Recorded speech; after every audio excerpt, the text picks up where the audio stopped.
certificate para malaman na sila ba ay minor or hindi na? Yes, either birth certificate or passport. So just to make sure that you're of age, 18 or more. But pero syempre, like may mga artists who signed up when they were younger, pero that's for management, just to be their age. And eventually, when they turn 18, they sign up naman for movie contracts. Kasi po, marami rin po akong nakausap ng mga sexy actress way back 80s na sila ay pinipit lang. Mga virgin sila na pinataas ang edad nila. At hirap na hirap sila ng mga parte ng mga sex, mga romansahan. Dito po ba sa kanila, inalam po ba ninyo kung ano ba, may karanasan na sila o wala na? Hindi. Kung may experience nila sa sex, Opo. we don't ask. Okay, ako ang magtatanong.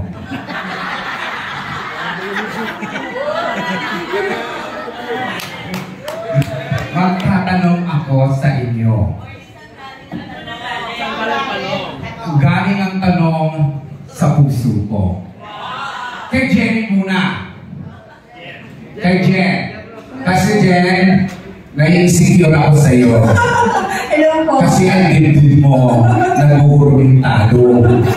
Para kung gusto patayin yan. Question. Totoo ba yan?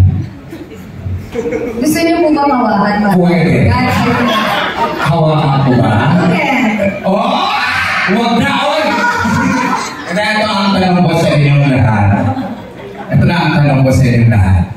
Since mainit ang panahon, obvious naman na init kayo dahil ang mga dibdib nyo nakaluwa na yan. Di ba? Tama mali? Tama. May isang batas, may isang leader na nagsasabi na sa mainit na panahon, dapat hindi na nagpapanti ang kababaihan. Question! Mula doon sa unahan, nagpapanti ka pa ba sa init ng panahon? Oo naman. Ano po, siguro pag nag-dress ako and nag-skirts ko yun, nagpapanti po ako. Pero pag yung nakatago naman, hindi po kasi para po sa akin, mas mas healthy yung walang panty. Wow! Healthy ang walang panty.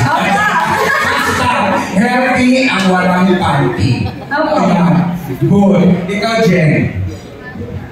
Actually, yung pinaka-trademark ko talaga pag sinabi ni Jen Rosa, walang panty. Ano ba? Opo. Nagbilang po ako kasi may camera eh. Kaya ako nag-underwear. Depende na lang pilit pa pag nakapalda ako mga exes. Kasi syempre nababother ako, baka mabother yung mga tao sa paligid ko. Pag may napansin sila, so hindi ko talaga ako nagpapanty. And sobrang friends ko, tsaka para yung, makinis. Ayun na. Alam mo, may resemblance kayo ni Julia Barreto. Oh, thank you po. Salamat po. Okay. Dito naman kanina akala ko si kapatid ni Juliana ni Jasmine Cortez. Akala mo kanina si Jasmine Cortez. Yung question mo, yan ang sagutin mo. Nagpapanti ka ba sa manang panahon? Actually po, since teenager naman, hindi ako nagpapanti pag nasa bahay. Kasi po, sabi po ng mother ko, nakaka-fresh daw po kapag walang panty. Tapos hindi daw po nakakatipid ng sili. So kapag lumalabas ng po, doon ako nagpapanty. And bra, hindi rin po ako nagpapanty sa bahay. Kahit ngayon po, hindi po ako nakabra. Thank you. Ayun. Ayan, next. Sunod-sunod na. Nagpapanty po, pero yung maluwag. Kasi yun nga. Ay, palona? Kasi pag masikip daw po, nakakaikip ng singit. So, syempre, nag-shooting. So, kailangan hindi ba yung singit, gano'n. So, ang wala ko is bra. Yun. So, pag nasa bayan ko, wala akong bra, tapos loose lang na t-shirt. Yun. Yun po. Thank you po. Next. Edresa. Hindi po ako nagpapanty, pero nagtitibak po. Para sexy. Pag, alam nyo na may katabi, tapos walang bra. Okay na yun. Ayan, tingnan na natin medyo malasmana yung tanong ko.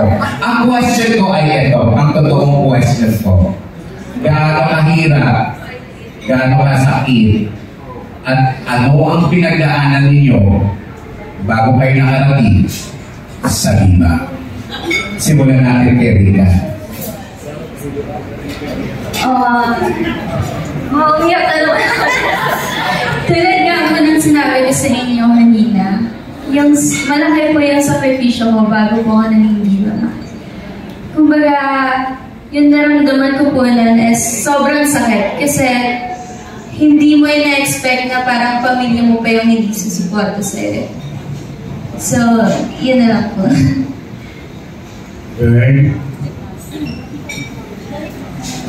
Ano po, siguro yung sa akin bago ako nag-Viva.